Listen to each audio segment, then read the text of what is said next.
K Antony അങ്ങ് കേന്ദ്രത്തിൽ നിന്ന് കേരളത്തിലോട്ട് എഴുന്നള്ളി വരുമ്പോൾ ഉമ്മൻചാണ്ടിക്കും ചെന്നിത്തലയ്ക്കുമെല്ലാം ആകെ ഒരു നെഞ്ചിടിപ്പാണ്. അഴിമതി, ആദർശം എന്നൊക്കെ പറഞ്ഞ് അള്ളുവച്ചൊരു തിരിച്ചുപോക്കാണ് സാധാരണ ഉണ്ടാകാറുള്ളത്. എന്നാൽ കേന്ദ്രത്തിൽ അമ്പെ പൊട്ടി പാളീസായി നിൽക്കുന്നതിനാലോ എന്തോ ഇത്തവണ ഉമ്മൻചാണ്ടി എന്ന രാജകുമാരനെ വീണ്ടും ചക്രവർത്തി പദത്തിൽ വാഴിക്കാനുള്ള സ്വപ്നങ്ങളുമായാണ് കേരളത്തിലെത്തിയത്. ചെറുതായൊന്ന് ചെന്നിത്തലയെയും സുധീരനെയും കൂടി ആശ്വസിപ്പിച്ചിട്ടുണ്ട്. നിരാശയോടെ ആണെങ്കിലും ചെന്നിത്തലയും എല്ലാം കേൾക്കുന്നുണ്ട്.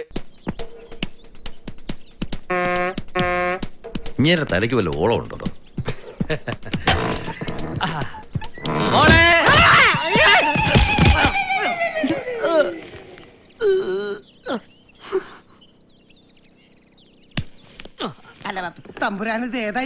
കേരളത്തിൽ ഓരോ ദിവസവും ഉരുത്തിരിഞ്ഞു വരുന്ന രാഷ്ട്രീയ കാലാവസ്ഥ UDF അനുകൂലം.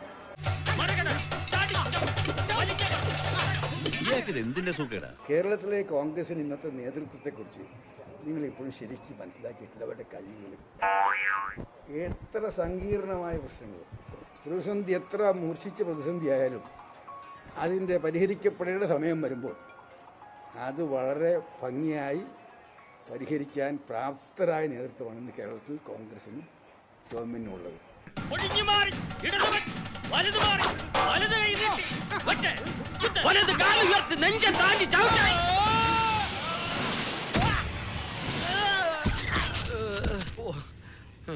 ഒന്നുകിൽ ആശ എന്റെ നെഞ്ചത്ത്, അല്ലെങ്കിൽ കളരിക്ക് വെളിയിൽ.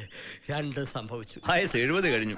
പലയിടത്തും അടങ്ങിയൊതുങ്ങിയിരിക്കാതെ ഇപ്പോഴും എൻ്റെ പിന്നാലെ വന്ന സുഹൃത്തുക്കളാണ് അവർ. പക്ഷേ ഉമ്മൻചാണ്ടിയുടെയും സുധീരൻ്റെയും രമേശ് ചെന്നിത്തലയുടെയും ഈ സങ്കീർണമായ കുരുക്കുകൾ പോലും, പ്രശ്നങ്ങൾ പോലും പരിഹരിച്ചുകൊണ്ട് ലക്ഷ്യത്തിലെത്താനുള്ള അവരുടെ കഴിവിനെക്കുറിച്ച് എനിക്ക് ബോധ്യമുണ്ട്. കാരണം ഇവരുടെ വിദ്യാർത്ഥി ജീവിതകാലം മുതൽ എനിക്ക് പരിചയമുള്ള സുഹൃത്തുക്കൾ. അതുകൊണ്ട് അവർ ആവശ്യം വരുമ്പോൾ ഏതെല്ലാം സങ്കീർണമായ പ്രശ്നങ്ങളുണ്ടെങ്കിലും അതിനെ ശരിയായ നിലയിൽ പരിഹരിക്കുമെന്ന് എനിക്ക് വിശ്വാസമുണ്ട്. ഇപ്പൊ അവനെ കാണണം. എവിടെ എന്റെ കൊച്ചുമോൻ, എന്റെ ക്ഷാത്ര തേജസ്?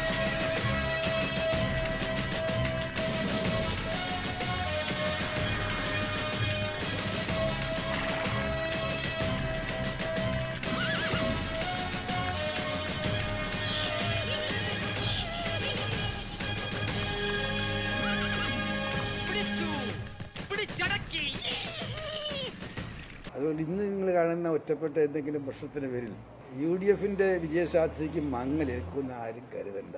കാരണം ജനവികാരവും ജനാഭിപ്രായവും ജനങ്ങളുടെ പ്രതീക്ഷകളും നിരാശകളും മനസ്സിലായിക്കൊണ്ട് അതിന് പരിഹാരം ഉണ്ടാക്കാൻ ശ്രമിക്കുന്നത് മറ്റാരേക്കാൾ UDF ആണെന്ന് ജനങ്ങൾക്ക് ബോധ്യമുണ്ട്. ഇനിയും തന്നെ എന്തെങ്കിലും ജനങ്ങളിൽ നിന്ന് ഉള്ള ആക്ഷേപങ്ങളുണ്ടെങ്കിൽ അത് മനസ്സിലാക്കി പരിഹരിച്ചുകൊണ്ട് ജനങ്ങൾക്കൊപ്പം നിന്നുകൊണ്ട് മുന്നോട്ട് പോകാൻ UDF ശ്രമിക്കുന്നുണ്ട്. എവിടെ കൊടിമരവും പടയാളികളും കുതിരകളും? കുതിരയെ തൊഴുത്തിലൊരു എരുമ നിപ്പുണ്ട്, വിളിക്കട്ടെ? മലബാർ ഒരു സ്വപ്നമായിരുന്നു. സ്വപ്നം വെളുപ്പിന് കണ്ട സ്വപ്നം ഫലിക്കുമെന്ന അമ്മാതിരി സ്വപ്നമാണ് ഈ കണ്ടുകൊണ്ടിരിക്കുന്നത്. CPIM ഈ മട്ടിലായത് ഉമ്മൻചാണ്ടിയുടെയൊക്കെ ഭാഗ്യം.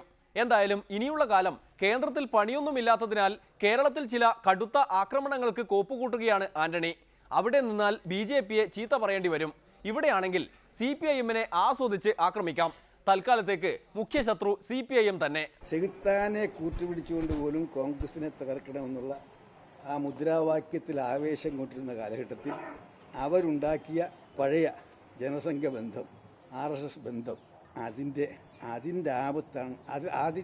അന്ന് അവർ ചെയ്ത തെറ്റിൻ്റെ ഫലമാണ് ഇന്ന് അവരുടെ അണികൾ ധാരാളമായി BJPയിൽ ഒഴുകാൻ കാരണം.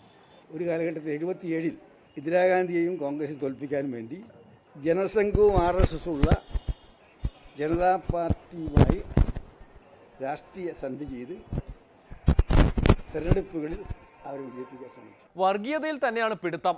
തീവ്ര ഹിന്ദു വോട്ടുകൾ അപ്പാടെ BJPയിലേക്ക് പോകട്ടെ എന്നതാണ് കോൺഗ്രസുകാരുടെ ഇപ്പോഴത്തെ സ്വപ്നം.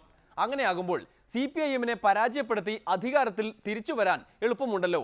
ആന്റണി മറ്റൊന്നുകൂടി കാണുന്നു, മുസ്ലിം വോട്ടുകൾ UDFലേക്ക് ആകർഷിക്കാൻ. അതുകൊണ്ട് 87 ആ ചരിത്രം ആന്റണി ആവർത്തിച്ചു പറയുന്നു. ജാതി മതവികാരം ആളിക്കത്തിച്ചിട്ടല്ലേ, മതവിദ്വേഷം പ്രചരിപ്പിച്ചിട്ടല്ലേ 87 ഇടതുപക്ഷ മുന്നണി ജയിച്ചത്. മുക്രീമുള്ള പെൻഷൻ, 4 പെണ്ണ് കെട്ടുന്ന, ഇങ്ങനെയൊക്കെ പറഞ്ഞ ഒരു വളരെ പച്ചയ്ക്കുള്ള മുസ്ലിം വിരോധം പ്രചരിപ്പിച്ചിട്ടില്ലേ. വിവേകാനന്ദൻ്റെ സൂത്രങ്ങൾ ഇതെല്ലാം പ്രചരിപ്പിച്ചിട്ടുള്ള 87 ജയിച്ചു. അന്നൊക്കെ കുത്തിവെച്ച ആ കാലഘട്ടത്തിൽ താൽക്കാലികമായി കോൺഗ്രസിനെ തോൽപ്പിക്കാൻ വേണ്ടി അണികളിലും നേതൃത്വത്തിലും കുത്തിവെച്ച ഈ വർഗീയ വിഷം, ആ വിഷാണുക്കൾ അവരെത്ര ശ്രമിച്ചിട്ടും പോകുന്നില്ല. 87-ലെ CPIM അല്ല ഇന്നുള്ളത് എന്നുകൂടി ആന്റണിക്ക് അറിയാം. അന്നത്തെ പോലെ ഉറപ്പുള്ള നിലപാടുകളുമായി കുറഞ്ഞത് വെള്ളാപ്പള്ളിയോടെങ്കിലും പോരാടിയിരുന്നെങ്കിൽ എന്നതാണ് അണികളുടെ പോലും ആഗ്രഹം. എന്തായാലും TP51 എന്ന സിനിമയുമായി ബന്ധപ്പെട്ട് ഉയർന്ന ആരോപണങ്ങളിൽ പിടിച്ചുകൊണ്ട് ആന്റണിയെ ആഹ്ലാദവാനാക്കാൻ ചെന്നിത്തലയും K. സുധാകരനും കൂടി രംഗത്തെത്തിയിട്ടുണ്ട്. അതൊരു ഇടവേള കഴിഞ്ഞ്. ആ സിനിമ എടുക്കാനുള്ള അവകാശം അദ്ദേഹത്തിനില്ലേ? അതുകൊണ്ട് പക്ഷേ രമേശ് ചേട്ടൻ ഒരു പാവമാണ്.